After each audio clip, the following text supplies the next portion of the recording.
It's 8 o'clock. This is the UK Tonight. Coming up, a deepening row between Nigel Farage and Essex police, and the community caught in the middle. The Force says the Reform leader's claims that it bussed counter-protesters to a demonstration at a migrant hotel are categorically wrong. It happened in Epping, where local residents fear their concerns about who is being housed in their community are being weaponised. Also ahead, how to keep children safe in a digital world. I'll speak to a girl who was targeted by a paedophile on a mobile game marketed for children. And the actress Sophie Winkleman will explain why she's leading calls for a return to an analogue childhood, calling children's use of screens a public health emergency. Plus, Bethany Clark, who survived the methanol poisoning in Laos that killed her best friend Simone White, will explain why she wants governments, airlines and schools to do more to highlight the dangers of bootleg alcohol abroad. And the new Lionesses hero, after Michelle Agerman's 96th minute goal sent England on the way to the final of the Euros. We'll hear from some of those who know the 19-year-old best. All that to come and much more on the UK Tonight.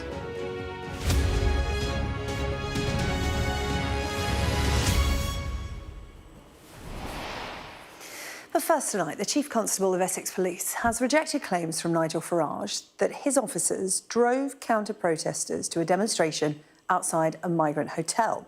The Reform UK leader had said police bussed left-wing protesters to the Bell Hotel in Epping, something described by the Force as categorically wrong.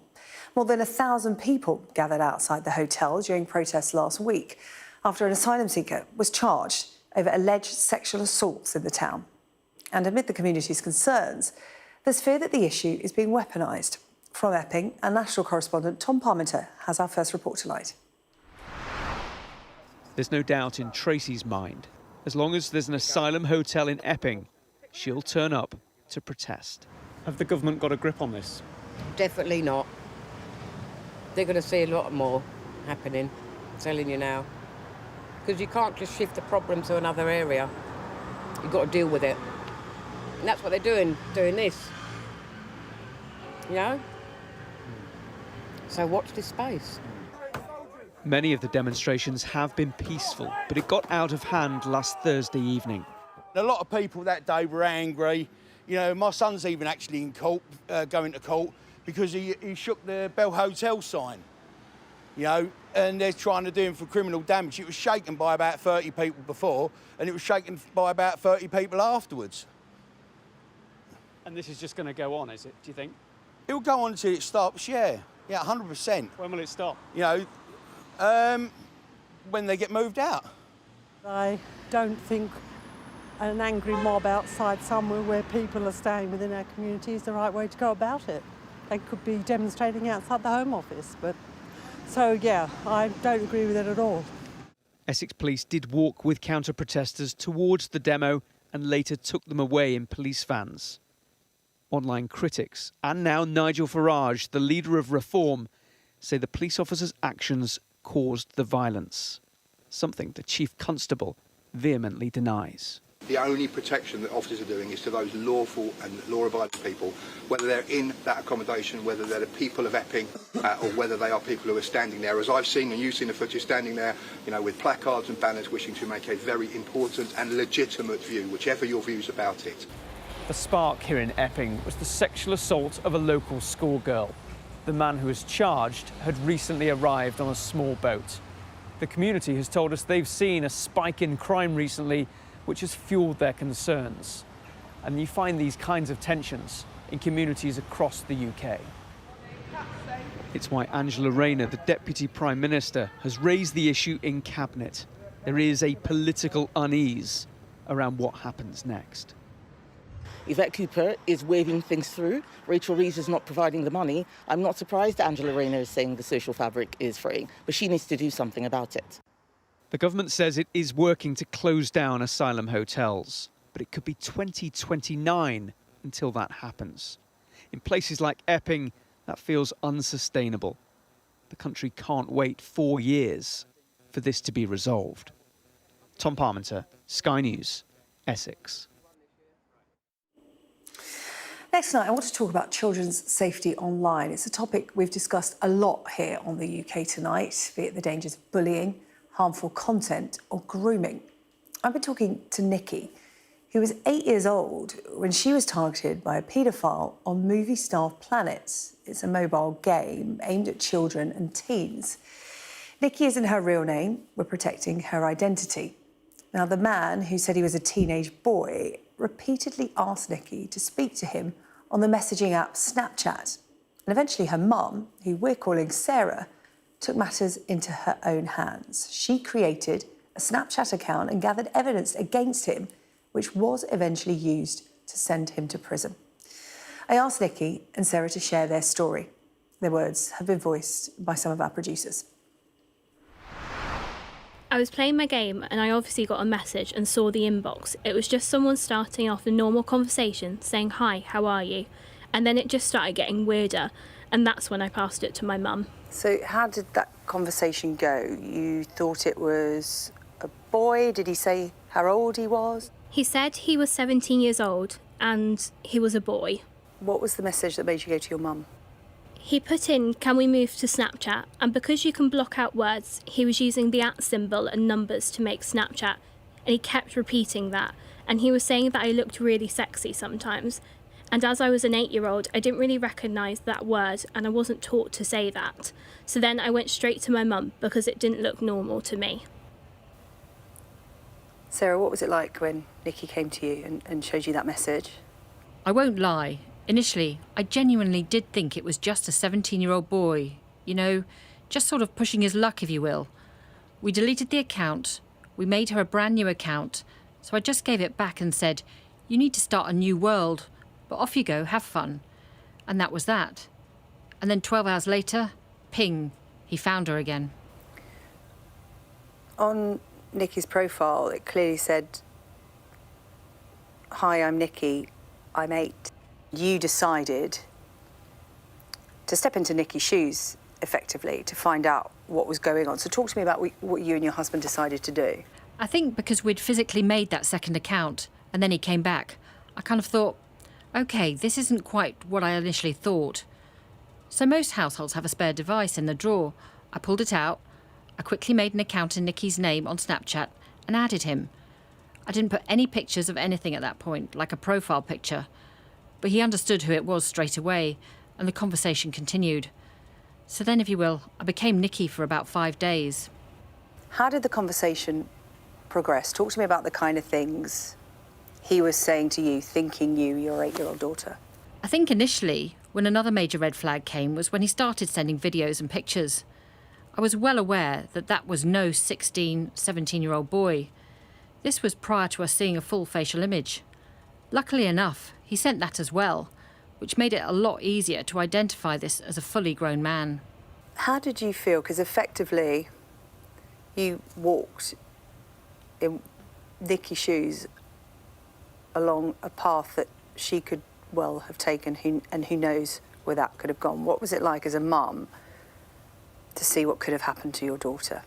Knowing what his intentions were, what he wanted from her, what he wanted to do to her, he was very explicit in telling me what he wanted her to do, only fed the drive more for me to continue on, to get as much as I could before I stopped. So in essence, it encouraged me to continue, knowing that I can't let him do this to her or any other child. I have to ensure that I stop him. 8 months behind bars, how did you both feel when that happened? Nikki, again, you were so young. This happened in August 2023. How aware were you of the court case and what was happening to the man pretending to be a 17-year-old boy that tried to get in touch with you? It was obviously 3 years later, so I was much older and I could understand more. It's a long time to have this hanging over your family. Yeah, it was like suspense, building up suspense.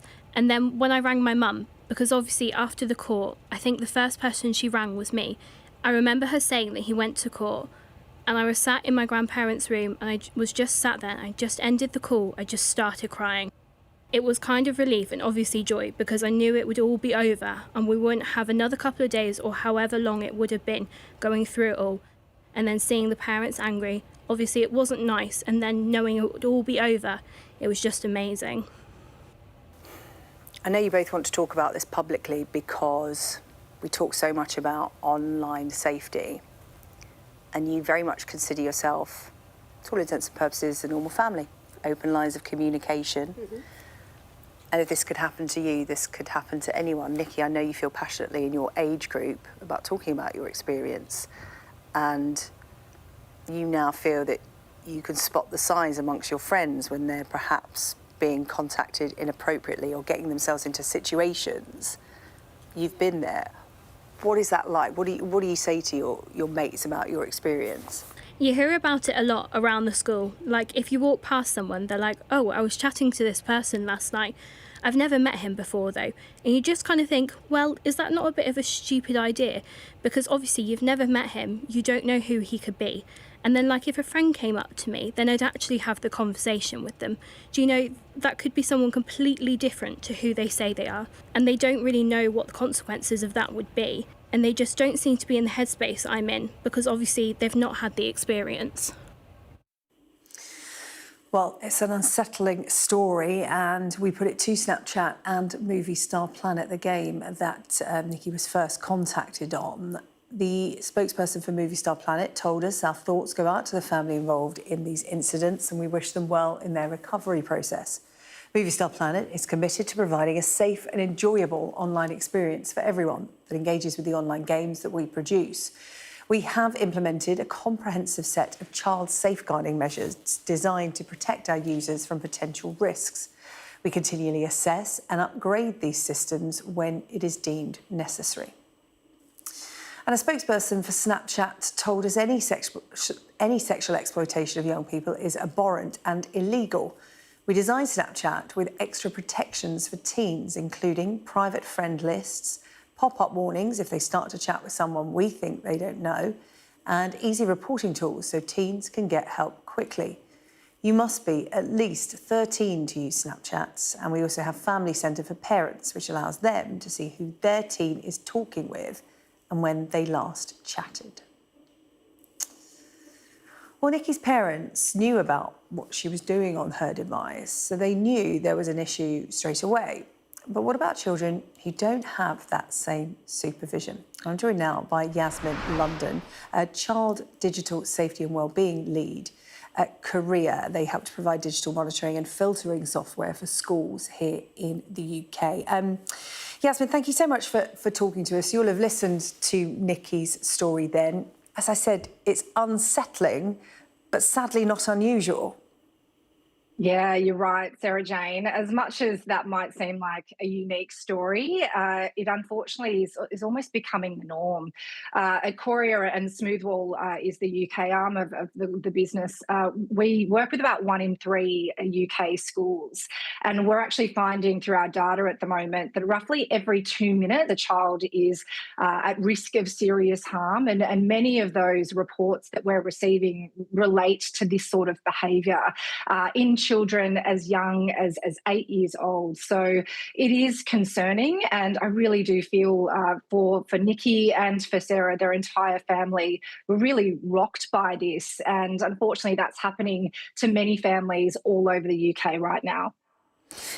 The fact that there is a company like yours providing monitoring and filtering software for schools and, you know, other institutions, I'm sure, sort of tells me that these companies that are creating these platforms aren't doing enough. Look, I don't think we can look at these situations and think anybody is doing enough right now when we have circumstances like this where children are coming, you know, to harm or potentially coming to harm. So we need a holistic approach, really, when it comes to partnering with these platforms, when it comes to working with schools, for example, and of course supporting parents. Families at the moment are struggling to keep up. And, you know, you mentioned, of course, that Movie Star Planet is a game. We obviously have the complexities of a variety of social media platforms. And it's really, really difficult for parents to know where to put their time, to understand the risks and benefits of each app.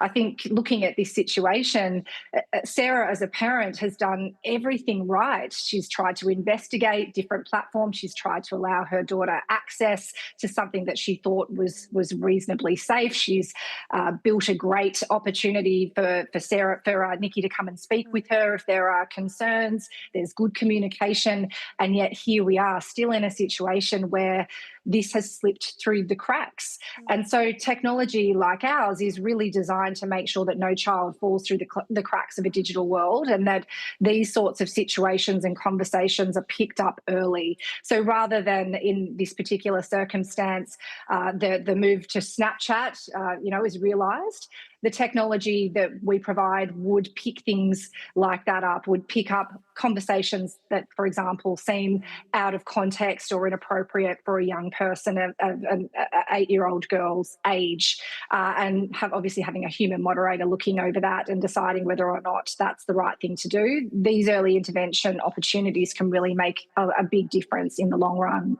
for the safety of young people. Yeah, Sarah and Nikki from a family that were on it.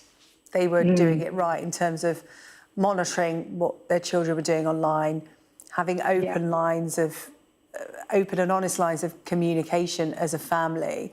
But there are so many families that aren't doing that. And no judgment for whatever reason. It's not that these families don't care. We live in a digital world.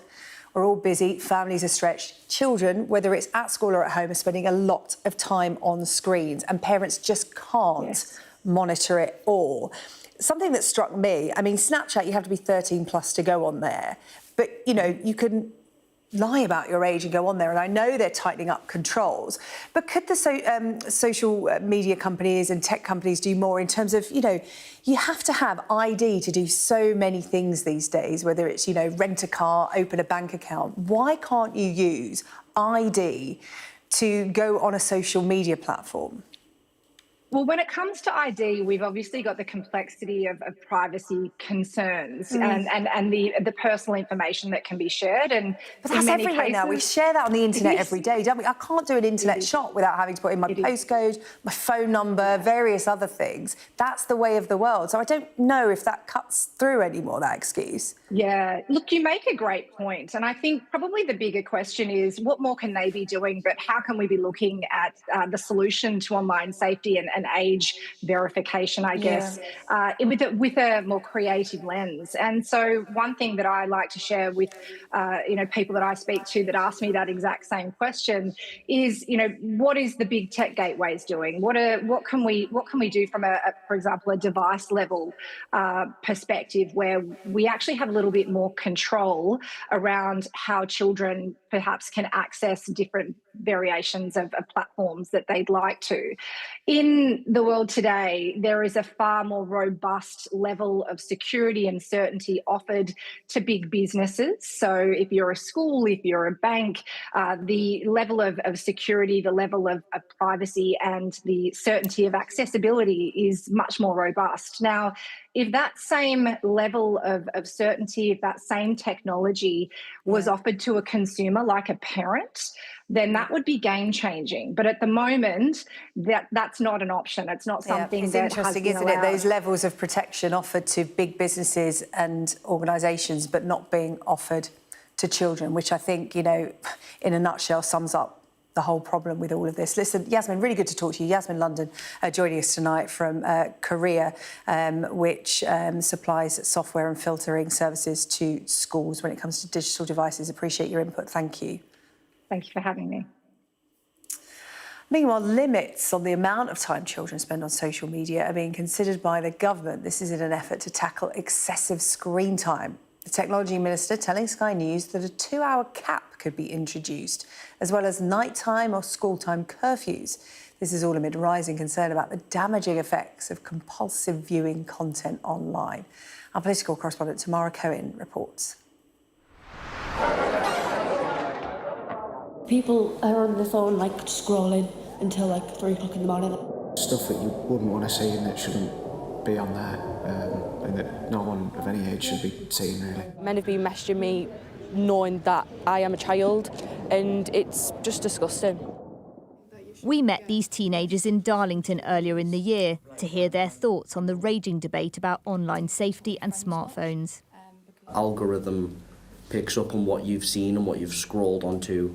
It'll keep track of that and think that you want to see more of it when you don't. So it'll keep suggesting, more inappropriate age content. As soon as I wake up, I'll check my phone, and then as soon as I get home, until I go to bed, really. The only time I take a break is when I eat or if I'm talking to someone. What other types of content do you think it's normal? Now they've been invited by their MP to tell the government what they see and experience. Thank you so much for making the effort, getting up bright and early and coming to Westminster so that we can protect the next generation of under-16s from the threats online.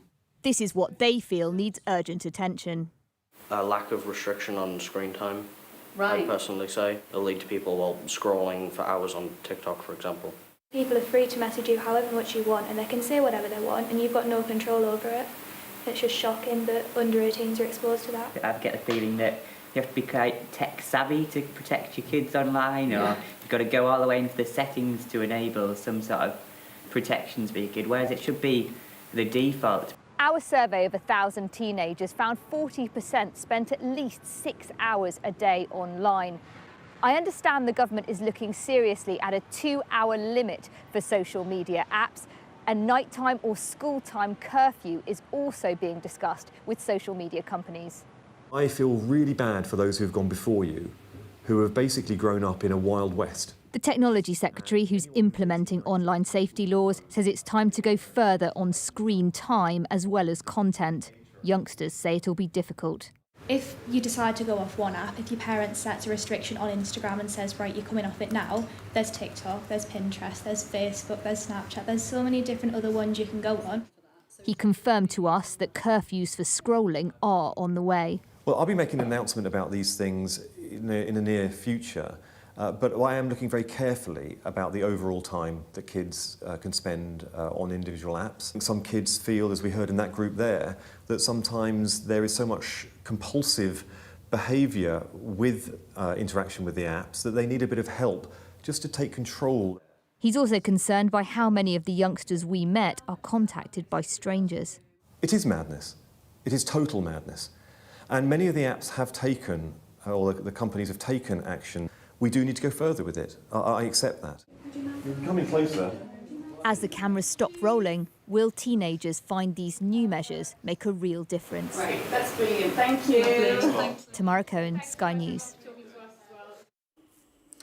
The actress Sophie Winkleman is leading calls for a return to an analogue upbringing for children. And she wants under-16s to be barred from smartphones and social media. She told me that children's use of screens is a public health emergency. I see children being given these machines, whether it's iPads, smartphones, Chromebooks, all of these very addictive, exciting, shiny machines from a very, very young age. And the evidence that it's impacting their neurological, emotional, physical health is so overwhelming. I'm just stunned that there hasn't been action already. These machines are making adults malfunction. You know, grown-ups aren't concentrating, they're unhappy, they feel lonely, they feel isolated, they feel, you know, just agitated all the time. So how on earth do we expect children to be okay if they're on them for hours a day? The government have proposed limits on screen time. They're looking at perhaps limiting children to 2 hours on each platform, perhaps a post-school curfew. Do you think that's workable? I heard from one of my fellow campaigners that there was going to be a 2-hour limit on social media, and I thought, brilliant, that's a major step in the right direction. And then it was clarified that it was 2 hours per platform. So 2 hours on TikTok, 2 hours on Instagram, 2 hours on Snapchat, 2 hours on X, 2 hours on YouTube or whatever. And all the different gaming platforms as well. I'm afraid I did actually laugh. That is nowhere near enough. And there's an amendment to the Child Wellbeing Bill at the moment. It's been proposed by Lord Nash, which is just to ban social media for under 16s. Just make it really simple. I approve of the idea of a curfew, you know, from if they can't go the whole hog from 10 till whenever 7, that's a good idea. I don't approve of it just being in school terms. I mean, the counter-terrorism people just said today, beware of summer holidays. Really bad things happen to children online the summer holidays. They get radicalised. Sophie, we tend to focus, or it certainly grabs all the headlines, about the harmful content, as you mentioned, that children can access and those who seek to cause them harm online, but less so are the headlines about the general impact that these screens are having on childhood. Exactly. I'm glad you asked that. Even if a child is just watching sweet cat videos for 2 hours, they're not making up games, they're not reading, they're not writing their own stories, they're not playing hide and seek with a brother or sister, they're not playing football with a friend, they're not talking to other people, they're not in the fresh air. I think the opportunity cost is overlooked too often, not to mention that screens themselves, whatever people are doing on them, are really unhealthy. They're bad for children's eyesight, they're bad for children's spinal formation, they're bad for their hormone development, they're bad for their sleep. They're just terribly unhealthy, which again is why I get upset about the overuse of screens in classrooms. Classrooms should be a safe haven from the negative effects on children's health. Are there advantages of them being able to get to grips with tech and screens early, or is it only the negatives you can see? Children need the building blocks of being able to concentrate, being able to think for a long time, to focus, to read a proper book, to handwrite a proper response. I think grown-ups can use AI, it's a great shortcut. I don't think children should be using AI in an educational setting till they're 16, because it's basically, tell me everything I need to know about that, then put it in a great argument. And children have got to learn how to do that without using AI first. What words of advice would you give to parents? And where do you think we're going to land on this? Where are we going to get to as part of this fight to keep kids off screens? I'm fully in the trenches with other parents. These things are designed by geniuses to be unputdownable. All the platforms, all the so-called fun, harmless ones, they are all like treacle that kids cannot get out of. I think there needs to be parent awareness, but it has to be so much more than that. It's a public health emergency, what's happening to children's well-being and their brains. They can't focus on even a film anymore. I mean, proper neurological damage is happening. So where are we going to get to on this, Sophie? Do you think that we will win the battle in a decade's time? Will we be looking back and thinking we were slow to act, but look at where we are now? I think there will be decisive action because, you know, teachers in sort of sixth form colleges and universities are saying, I cannot get these students to concentrate for 2 minutes. And we're seeing widespread, you know, cerebral damage. And I think there will be very decisive action at some point. But I'm really fed up of children being guinea pigs in this incredibly slow moving machine. Sophie Winkleman, thank you so much. So has come here on the UK Tonight. I'm going to be joined by Bethany Clark. Bethany survived the methanol poisoning in Laos that killed her best friend. She's going to be discussing her campaign for increased education and awareness.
Our app gives you the very best of Sky News wherever you are. Breaking news, videos and analysis. Evidence of the crisis. Podcasts, watching us live. Live here from Washington. Wherever you get your podcast. All in one place. And all at just the touch of a screen. The Sky News app. Get the full story first.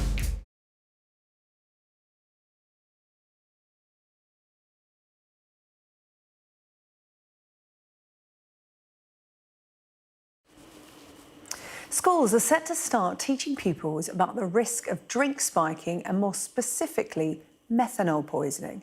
It comes after a campaign led by Bethany Clark, whose best friend Simone White died from methanol poisoning whilst they were backpacking in Laos.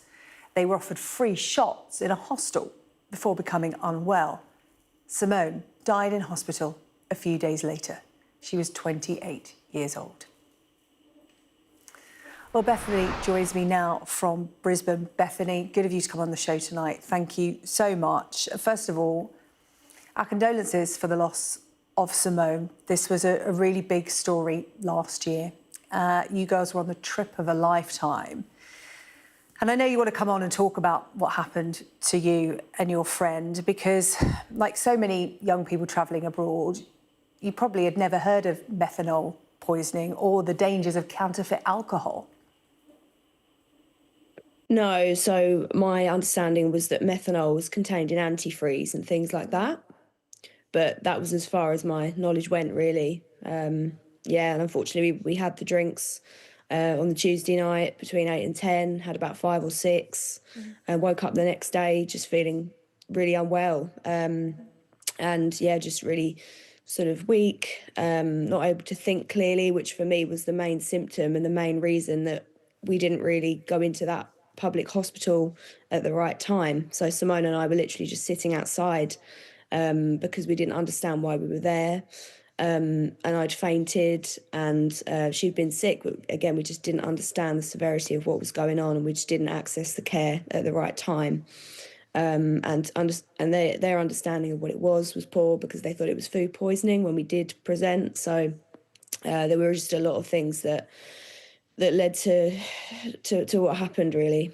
Yeah, and it was just fortuitous that a friend you were with actually Googled your symptoms and methanol poisoning came up, because many countries have unregulated alcohol industries, and this is a real problem. Methanol is seen as a cheap substitute for alcohol, and it can be found particularly in spirits. You were fortunate in terms of you survived that. Your best friend, Simone, did not. Can you talk to me about the circumstances of those few days afterwards and what happened to her? So essentially we got to a private hospital around 27 hours after the drinks. So that's kind of the danger zone. It was too late, and they took her away. She had hemodialysis to try and clean her blood. They told me that her blood was clean, effectively, but she was sedated because of how many seizures that she'd had. And we were basically just waiting for her to come out of sedation and wake up. But unfortunately, she never did. And I had a conversation with the neurosurgeon who wanted to do a decompression craniotomy and relieve some of the pressure on the left-hand side of her brain, which is what they did, which we later found out that from a methanol poisoning expert that really that surgery would never have worked. But anyway, they did the surgery, but unfortunately, the other side of her brain became swollen too. And then they said, well, she's just going to have to remain in a coma and she'll have to die naturally. So we waited for her to die naturally, but it wasn't happening. So then the UK consulate got involved and said to her mum, Sue, you can actually switch it off yourself, which is what Sue had to do. It took her about 3 attempts because of the backup ventilator and the tube needing to come out. And the staff there were Buddhist, so they didn't really want to help, do that, because it's just not in their religion to help end life. That's basically what happened. And we all came home the day that she died. An unimaginable situation for Simone's mum to be in, for her family, and you, her best friend, to be in. And, parents and to a certain extent backpackers will be aware of the vulnerabilities that you face when you travel abroad. And when we talk about, drinks, it's often watch your drinks, watch they're not spiked. But very few people know about the fact that you can actually get methanol poisoning from alcohol you buy. It's readily sold in bars and hostels, in backpacking destinations. You've started this campaign. The petition is on change.org, and you want to raise awareness about not just methanol poisoning, but the symptoms to help people avoid what happened to Simone, you and other backpackers on that night. Can you talk to us about the campaign and what you're trying to do? Yeah, so we set up the change.org basically to do what Australia are doing. They're getting posters on the backs of toilet cubicle doors which have the symptoms of methanol poisoning. And I think having something like that in a lot of international airports would make a real difference, alongside getting education into schools, which is what we've achieved now, but I want that in other countries as well. So if everybody could sign that change.org, it will make a massive difference. Yeah, Bethany, as you said, it's the knowing, isn't it? It's knowing about not just the dangers, but the symptoms. You realise 27 hours on, which was too late for Simone. But if other backpackers are caught like this, which they may well be, knowing the symptoms is vital in terms of saving lives. Again, sorry for your loss. And just a final word about Simone, because I'm aware that we're talking about her, but I just want to know what she was like and how you want to remember her tonight. Yeah, she just had a real zest for life. And yeah, she'd be one of those sort of people that if this had happened to me, for example, she would be on the case and, she'd be doing all of this, which is why I'm doing it. She just had so many friends and, everyone's devastated to have lost her. Well, listen, you're using your loss to good and powerful effect. Bethany, thank you so much for coming on to talk to us about your campaign, about your best friend Simone as well. That's Bethany Clark there. Thank you. Thank you. Still to come here on the UK Tonight, we're going to have the latest from County Fermanagh, where 3 members of the same household have died in a shooting. Also ahead, how 2 former city traders jailed for rigging interest rates have had their convictions overturned by the Supreme Court. And we'll hear from fans at Black Sabbath Bridge in Birmingham as tributes continue to come in for Ozzy Osbourne.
A woman and 2 children have been shot dead in a suspected domestic incident in Northern Ireland. Police found 4 people with gunshot wounds at a house in Maguiresbridge, a rural area of County Fermanagh. 2 were pronounced dead at the scene, with one of the children dying later in hospital. A man was seriously injured. Our Ireland correspondent Stephen Murphy has this report. The silence of a quiet rural road in County Fermanagh was shattered by gunshots just before police arrived at this house, alerted by an emergency phone call. They discovered a scene of abject horror. 4 people, all from the same household, had been shot. A woman and a child were pronounced dead here. Later, a grim update was issued. Sadly, I can confirm that a 3rd person has this afternoon passed away in hospital. A 4th person who was taken to hospital remains in a condition described as serious. The 3rd fatality was also a child. Police have not yet released names or ages until all family members have been informed. I can't begin to imagine the pain, the turmoil that they are now in. It was shocking for myself to hear this. It's been shocking for the rest of the community to hear this, and I am confident and I am sure that the community will wrap their arms around this family. The lone survivor, an adult male, is seriously injured in a Belfast hospital where he was airlifted earlier. Police stress the investigation is at an early stage, but it's believed the deaths are being treated as a domestic incident. The suspect has a limited footprint with police. There's a limited domestic history involving the people concerned, and that is certainly one line of inquiry that the detectives will take forward. Police said it was a very harrowing scene for the first responders. It's important to think of the emergency services that were first on the scene, and for my own colleagues as a nurse, those doctors and paramedics that were here and so expertly administered first aid and immediate care for those people. But they're human as well, and when they walk away, they take all of this with them. So my thoughts and thanks are with them as well. Police here in Enniskillen have said that such a tragic event occurring in a small rural location has sent a wave of sadness throughout the local community. They've assured people of a continued police presence in the area and have appealed for patience. The investigation continues this evening, but it's not believed any other suspects are being sought. Stephen Murphy, Sky News, in Maguiresbridge, County Fermanagh. 2 city traders who were jailed for rigging interest rates have had their convictions quashed by the Supreme Court following a 10-year legal battle. Tom Hayes and Carlo Palombo had been sentenced over the manipulation of the benchmark interest rate known as LIBOR. Sky's business and economics correspondent Gurpreet Narwan has more. Relief and jubilation. The end to a decades-long legal battle to clear their names after being vilified in the aftermath of the financial crisis. I came out to a son who was 9 years old, who I left when he was 3. My marriage broke down whilst I was in prison. My mental health broke down whilst in prison. There was this zeitgeist that existed where they wanted to send bankers to prison, and we were unlucky. Back in 2015, Tom Hayes was the first trader to be convicted for rigging LIBOR, an interest rate on loans and financial products that was used throughout the financial system. The rate was determined by numbers submitted daily by several large banks. Mr. Hayes was sentenced to 14 years in prison, but 8 other convictions followed, including for Carlo Palombo, who was a junior banker at Barclays. He was convicted of rigging the Euro LIBOR rate, Euribor. There's just violence everywhere. Being treated like wild beasts by prison guards. The stuff of which I was accused and convicted was something that was done completely openly by absolutely every single person. It was just a normal business practice of the bank. The traders maintain they did nothing wrong, that pushing for a favourable interest rate within a reasonable range was not fraudulent. In 2022, the US courts agreed. The Supreme Court judges in the UK did not get into that argument. Today's ruling was about the legal process. The Supreme Court judges said that the convictions were unsafe because the juries in the original trials were misdirected by the judge. Essentially, they had been told that the behaviour was dishonest without being left to decide. The Supreme Court said there was plenty of evidence for the jury to consider, but the two men had not received a fair trial. Now, 7 others could be next in line to have their convictions quashed.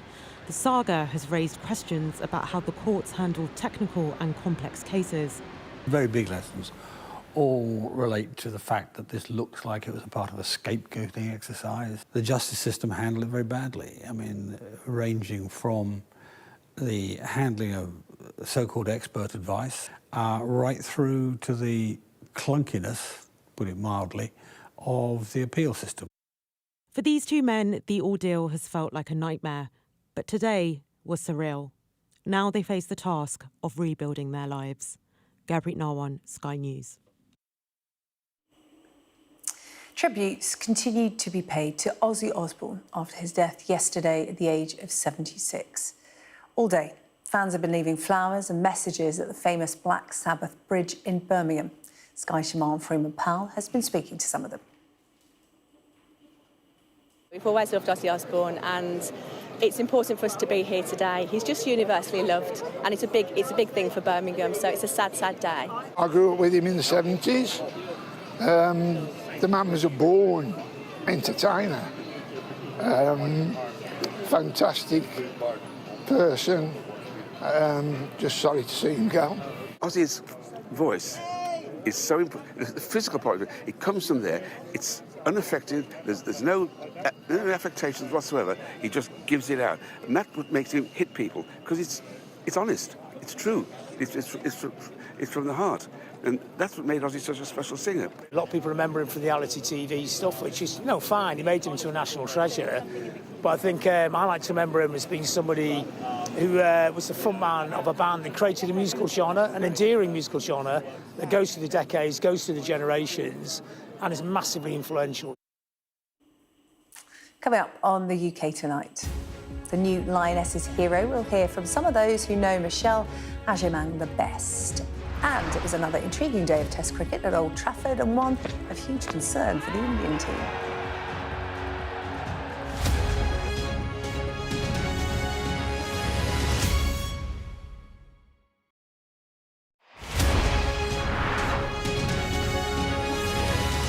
I'm Siobhan Robbins, Sky's Europe correspondent based here in Berlin. In Sweden, police have seized a lethal stash. Anyone of any age could say, I'll do that for £1 million and then have to go and shoot someone. Yes. Sky News, the full story first. I'm Greg Milam and I'm Sky's Chief North of England correspondent. This is insane. This was a bustling residential area. I'm Yusra Al-Bagher, Sky's Africa correspondent based in Johannesburg, South Africa. How difficult is this to police tonight? Off the scale. I'm Dan Whitehead, Sky News' West of England and Wales correspondent. We've got your Sunday mornings covered. From the front page and the sounds of the streets to the voices of the people who make the major calls and big picture politics beyond Westminster. We'll put you at the heart of our story. I'm ready. Are you? Join me, Trevor Phillips, Sunday mornings on Sky News. Jacket. Deborah Haynes from Sky News. He called you Daddy earlier. No, he did it very affectionately. Daddy, you're my daddy. Thank you. Leicester is on its knees. They've ripped the soul out of my factory and there's nothing left. It is eerily quiet. It's constantly on the brink of capacity. There's overcrowding. It's not a new thing. It's rough. There's nothing to hide. Why aren't international journalists allowed in? Are you worried about escalation? Of course I'm worried about escalation, which is why my focus is on de-escalation. The region, I think, is on edge because they are anticipating a retaliation. Iran retaliates for the US attacks. Founding principle of the alliance, that an attack on one is an attack on all. Could Putin attack another NATO country within 5 years?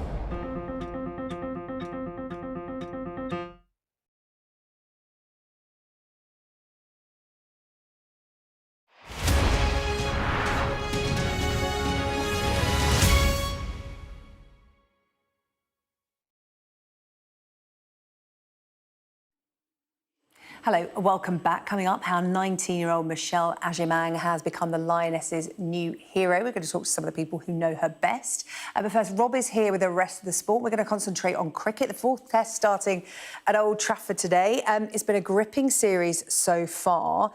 England won the toss again, but the big question is, will Ben Stokes regret his decision once again? What have we made of day one? Well, if you like quirky statistics, this is one for you that are quirky good. Well, you're in luck because they've been playing test matches at Old Trafford since the late 19th century, 85 matches. Never has a captain won the toss, chosen to bowl and gone on to win the game. So Ben Stokes is fighting against history a little bit. I take it you didn't know that stat. Well, more likely with Ben Stokes, he probably knows but doesn't really care because he backs his team's gone. So India batted pretty well today. I think you would say that on the balance of play on day one, it is fairly even. Chris Woakes, I think, in particular, will consider himself pretty unlucky not to get a few wickets in that morning session. We're seeing some of the best of Rishabh Pant. But there were some nice stories in terms of the wickets that England did take today. Liam Dawson playing a test match for the first time since 2017. So this is his first test match wicket in 8 years. A really good delivery to get rid of Jaiswal. In the time since I last spoke to you at the final day of that Lord's Test, the Indian captain Shubman Gill has criticised England a little bit, saying that they weren't playing in the spirit of the game. So he was dismissed by his opposite number, Ben Stokes, got rid of him and just had a word or two on his way past. Not to say where we're going for dinner later, but that was the end of Shubman Gill.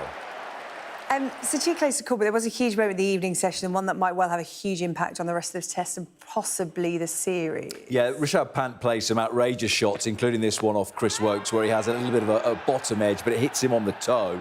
And as we'll hopefully see, this is the state of his foot afterwards. So he was taken off in an ambulance. It'll be very interesting to see as to whether he'll be able to bat again and, in fact, play for the rest of the series. So that is the test match, nicely poised. A few other bits of sport to tell you about today as well. Staying connected is vital for business. Sky Business sponsors this report. With weeks to go before the English football season starts, Sky Sports News were given exclusive access to the PGMO's referee pre-season camp. The highs are really high, the lows are not so good, you know when you've made a mistake. Premier League's always evolving, it's faster, it's quicker, players are hitting ridiculously top speeds, we've got to match that. We got to know the people behind the whistle and what it takes physically and mentally to officiate at the top. When I finished refereeing, the scrutiny wasn't the same, but it took a different form, really. Probably the biggest thing that's changing about the game is the... Sky Business sponsors this report.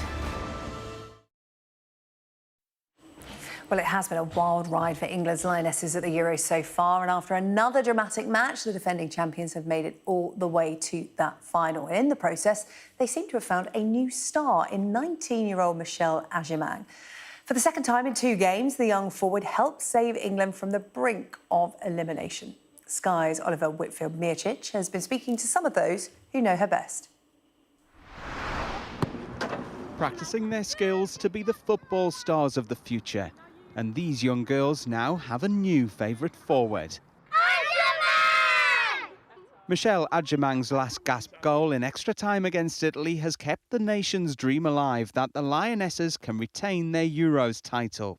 The 19-year-old also saved England from crashing out of the tournament at the hands of Sweden. Just 4 years ago, Agyemang was a ball girl watching England beat Northern Ireland here at Wembley. Now she's the pitch-perfect super sub who's turning out to be the team saviour. Overnight, her profile has rocketed, but those who know the striker say her meteoric rise is hardly surprising. It's not a huge surprise to see where she's at now, but the speed of which it's happened and, the opposition and the competition, I should say, that she's got in amongst the England squad and around the England squad, for her to force her way in and be making such an impact is fantastic for her. Agyemang first signed to Arsenal, aged only 6, and now plays in the Gunners' first team. Last season, she was on loan at Brighton Hove Albion, where manager Dario Vidosic knew he had a special talent.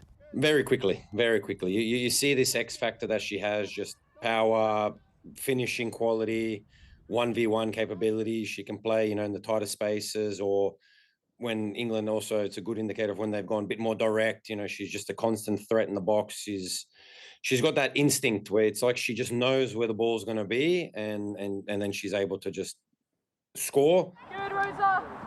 Something these players wholeheartedly agree with. She's really fast. And even if she's stuck behind people, she can just sprint through people. I like that she's very tough and can strike the ball really well. She's super fast and she's really young as well. She's only 19. Do you look up to her? Yeah. Inspiring youngsters and her teammates alike. All eyes now turn to Sunday's final to see if Magic Michelle can bring the trophy home. Oliver Whitfield-Miocic, Sky News, London. Time for a quick look at the weather now. And it's looking drier into the weekend, although there'll still be some drizzly outbreaks for the north and west, and there's a risk of heavy rain for the south later. Before then, mainly fine to end this evening, but central and southern parts may see the odd shower. The northwest of Scotland is looking murky and damp. Lingering showers will mostly fade away overnight, leaving most places dry under clearing skies, but a few will run into north-facing, mainly North Sea coasts. Tomorrow morning, looking largely dry with good sunny spells, but there'll still be a few showers around. That's all from the UK tonight. We'll be back tomorrow night at 8 o'clock. Up next, it's Yalda Hakim with The World. See you tomorrow.